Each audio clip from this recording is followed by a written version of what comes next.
Kosannya murah, lokasinya strategis. Tapi yang gak kukira, cuma aku yang masih tinggal di sana. Lantai atas kosong, bawah juga. Tapi tiap malam aku dengar pintu dibuka. Ada yang jalan-jalan, ada yang bisik-bisik dari dapur. Aku kira itu perasaanku saja sampai aku sadar aku bukan satu-satunya yang belum pergi. Dani 28 tahun, pegawai freelance baru dapat kerja di Jakarta. Pindah ke kosan lawas di Petamburan. Harga sewa murah karena katanya dulu ramai tapi sekarang mulai sepi. Bangunan 2 lantai 12 kamar.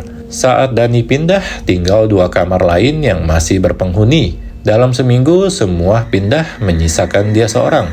Ibu kos tinggal di luar kota, hanya sesekali datang. Dani menikmati suasana sepi awalnya, tapi lalu terdengar suara langkah kaki di tangga tengah malam, suara orang berdeham dari kamar sebelah padahal kosong, bayangan seperti ada yang berjalan melintasi koridor lewat pantulan cermin kamar mandi. Dani mulai merasa dia tidak sendirian, meski secara logika dia satu-satunya penyewa aktif. Dani coba pasang kamera kecil yang menghadap lorong. Hasil rekaman menangkap gerakan kabur di jam 3 pagi, seperti sosok lewat dan menghilang di depan kamarnya. Malam berikutnya, lampu kamar sering mati sendiri. Kadang ada ketukan dari dalam lemari. Dani mengira mungkin tikus, sampai suara bisikan muncul dari bawah tempat tidur. "Kamu betah banget ya?" Dani cari tahu ke warung depan. Penjaganya akhirnya cerita. Kosan itu dulu ramai, tapi 3 tahun lalu ada kasus pembunuhan misterius. Seorang penghuni kamar 10 bernama Reno ditemukan tewas bersimbah darah di lorong atas.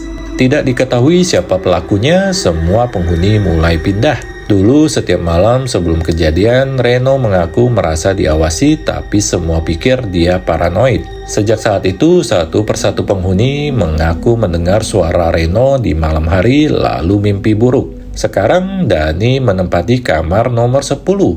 Dani bermimpi berjalan di lorong gelap dan melihat dirinya sendiri berdiri di ujung lorong. Suara-suara terdengar semakin keras tiap malam. Ada tawa lirih, tangisan, suara orang menarik nafas tepat di samping telinganya. Dani mulai kehilangan waktu, sering lupa hari. Dalam catatan pribadinya, ia mulai menulis dengan tulisan orang lain. Suatu malam, Dani mendengar seseorang mengetuk pintu. Saat dibuka, tak ada siapa-siapa. Tapi di lantai depan pintu ada bekas darah menyeret membentuk pola seperti angka 10. Dani mencoba kabur dari kosan itu, ia kemasi barangnya, lari turun. Tapi saat keluar, gerbang terkunci. Tidak ada signal, tidak ada jawaban dari luar.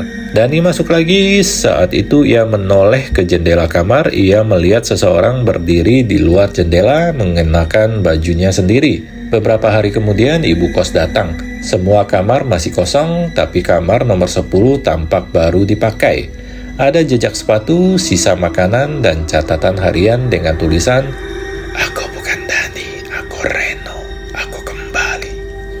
Kosan itu akhirnya ditutup permanen, tapi kadang warga sekitar masih dengar suara orang naik tangga dan membuka kamar nomor 10.